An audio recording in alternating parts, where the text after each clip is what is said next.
প্রচারে বেরিয়ে বিদ্যুৎ বিল ও লোডশেডিং নিয়ে সরব হন বিজেপি নেতৃত্ব। বৃহস্পতিবার আরামবাগ লোকসভা কেন্দ্রের বিজেপি প্রার্থী অরূপকান্তি দিগার সালেপুর অঞ্চলের বিভিন্ন এলাকায় প্রচার করেন।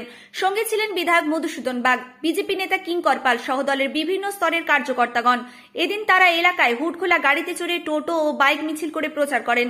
গরমের সময় কিভাবে সাধারণ মানুষ লোডশেডিং এর নাজেহাল হচ্ছেন সে বিষয়ে সরব হন। পাশাপাশি নির্বাচনের মাঝে বিদ্যুৎ বিল বাড়িয়ে দেওয়ায় তীব্র সমালোচনা করেন। এই উঠছে আওয়াজ বিজেপি, এই বলছে সবাই বিজেপি, এই পাহারা এই একটা সুরে বিজেপি, জোরসে বলো বিজেপি, জোরসে বলো বিজেপি, বিজেপি বিজেপি বাঁচাও, বিজেপি জিন্দাবাদ জিন্দাবাদ জিন্দাবাদ, বিজেপি জিন্দাবাদ জিন্দাবাদ জিন্দাবাদ। ভোট ভুলে ছাড় দিন, নিজের ভোট নিজে দিন, ভোট ভুলে ছাড় দিন, শক্তিশালী ভারত করতে দিন, ভোট ভুলে ছাড় দিন, আত্মনির্ভর ভারত করতে দিন, ভোট ভুলে ছাড় দিন, সোনার বাংলা করতে দিন, ভোট ভুলে ছাড় দিন, ভোট ভুলে ছাড় দিন, 100 দিনের কাজ নিয়ে নিন, ভোট ভুলে ছাড় দিন।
বাইক নিয়ে ঘুরছো,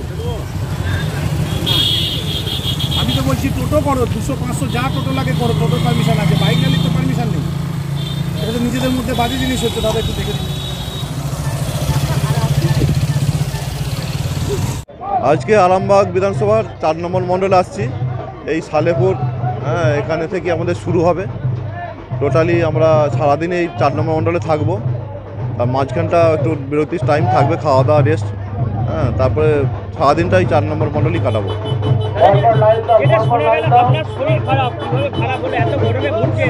হ্যাঁ, এই গরমে একটু মানে প্রতিদিন তো ঘোরা হচ্ছে, সেই হিসাবে শেষের দিকে একটু মানে একটু অস্বস্তি লাগছিল।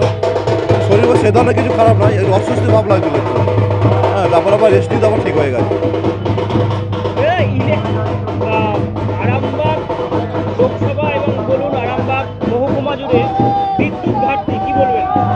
দেখুন, বিদ্যুৎ ঘাটতি একটা বিরাট সমস্যা। যে কোনো ডিপার্টমেন্টেই তো সমস্যার শেষ নাই। মানুষের, বিশেষ করে মানুষের আজ বিদ্যুৎ, আজ এখন এই গরমের দিনে বিদ্যুৎ একটা বিরাট প্রয়োজনীয় জিনিস। বিভিন্ন রকম মেশিনারি পাখা টাকা চলছে, তাতে করে বিদ্যুতের ঘাটতি হচ্ছে, মানুষ খুব দুর্ভোগে পড়তে, এবং সেই সেবা পরিষেবা তৃণমূল ঠিক দিতে পারছে না। এটাও তো খারাপ, মানুষের তো বোঝা চাপানো হচ্ছে। এদিকে বলছেন যে আমরা লক্ষ্মী ভাণ্ডার দিচ্ছি, লক্ষ্মী ভাণ্ডার 1000 টাকা লক্ষ্মী ভাণ্ডার দিচ্ছেন হয়তো, বা 500 টাকা দিচ্ছেন। অন্যদিকে কারেন্ট বিল বলুন বা অন্যদিকে বলুন, সেই দিকে ডবলের ডবল তুলে নিচ্ছেন। এগুলো মানুষ কিন্তু মানে বোঝা দরকার আছে যে লক্ষ্মী ভাণ্ডার এককালীন মানুষকে চমক লাগানোর জন্য 1000 টাকা কি 500 টাকা দিচ্ছে, এই পর্যন্তই।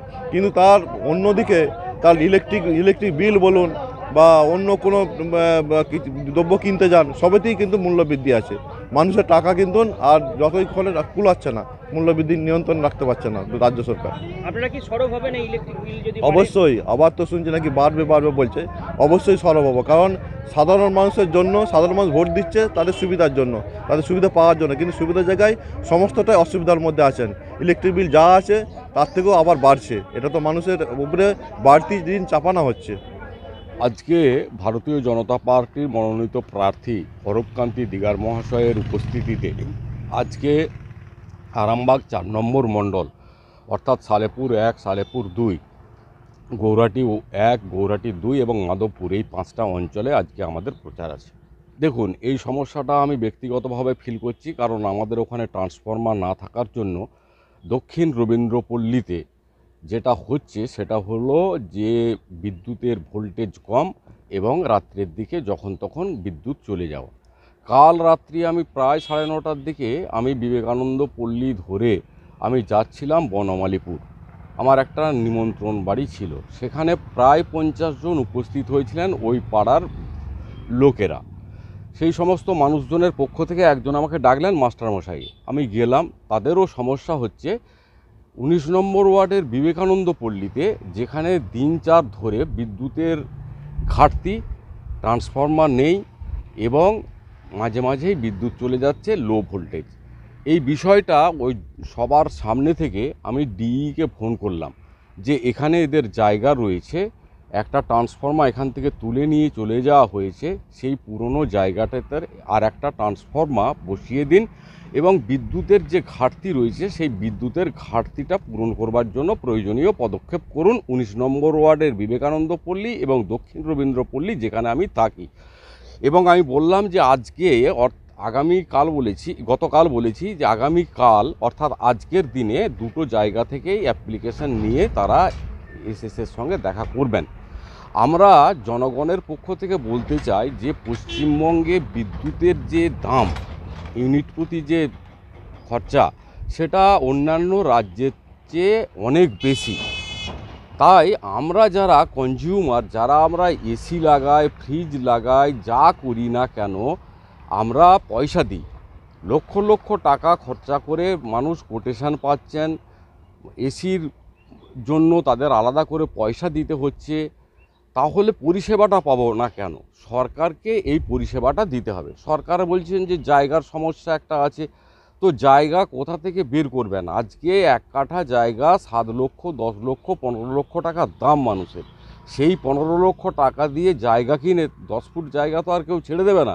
সরকারকেই দায়িত্ব নিতে হবে, যেখানে ট্রান্সফরমার রয়েছে সেখানে আর একটা খুঁটি দিয়ে কলকাতার মতো কিছু ব্যবস্থা করা যায় কি না, যে নেট দিয়ে কলকাতাতে যে আমরা দেখি যে একই সঙ্গে দুটো ট্রান্সফরমার রয়েছে, সেই ট্রান্সফরমার ব্যবস্থা করবার জন্য আমি আবেদন জানিয়েছি। আজকে অ্যাপ্লিকেন্টরা যাচ্ছে দুটি পাড়ার পক্ষ থেকে। আশা করি এই সমস্যার সমাধান হবে। এই বিদ্যুতের সমস্যার যদি আমরা বিদ্যুতের এই যে সমস্যা, এই সমস্যার যদি সমাধান না হয় তাহলে আমরা নিশ্চিতভাবেই সরব হব। দলমত নির্বিশেষে সবাই সেদিন এই আমাদের এসএসের অফিসে আমরা যে ঝামেলা করব। সালেপুর 1 2019 সালে 4000 ভোটের লিড ছিল, এইবারেতেও 4-এর বেশি আমাদের লিড হবে। এই সালেপুর 1 1 নম্বর অঞ্চল। বিধানসভায় 3010 ভোটের লিড ছিল সালেপুর 1। লড়াইটা ভালোই হবে। সাধারণ মানুষ উদ্গ্রীব আছে, যেহেতু এটা সেন্ট্রালে মোদী সরকারের ভোট। এই চোর সরকার তৃণমূলকে কেউ ভোট দেবে না, আর সিপিএমকে ভোট দেওয়া মানেই তৃণমূলকে ভোট দেওয়া। ওরা তৃণমূলের কাছ থেকে কোটি কোটি টাকা খেয়ে সিপিএমরা কি করছে, কিছু বিজেপি ভোট কেটে নিয়ে ওদিকে অ্যাডভান্স করতে চাইছে। তাই সাধারণ মানুষ বোঝে, বা আরামবাগ এই সালেপুর 1 বা আমাদের এই সমস্ত জেডপি ভারতীয় জনতা পার্টিকে ভোট দেবে, এটা 100% গ্যারান্টি। নিউনুর সোফা সেন্টার, এখানে সমস্ত রকম সোফা পাইকারি ও রিটেলে বিক্রয় করা হয়। সমস্ত সোফা নিজস্ব কারখানায় তৈরি করা হয়। প্রোপাইটার হানিফ হোসেন খাঁ ও রুহুল হোসেন খাঁ, বড়ডোঙ্গল হাটতলা সিনেমা হলের সন্নিকটে, হুগলি। যোগাযোগ 7797170093 এবং 9382003105।